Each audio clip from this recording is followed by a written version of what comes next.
Hello everyone, this is Yen and welcome to my channel.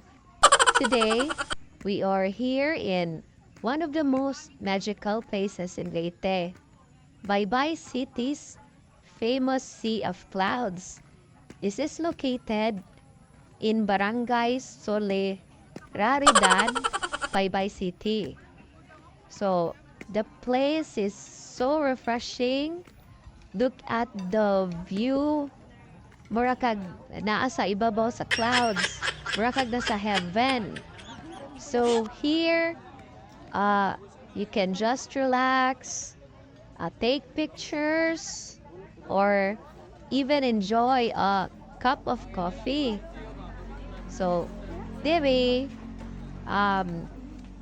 kaning aside, naa sila restaurant, pwede ka mag-order og breakfast.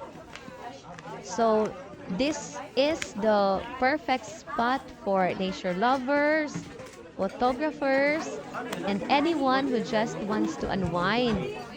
So, if makanari mo, don't miss the chance to visit Baybay Sea of Clouds kay nindot yun ang place. Bye!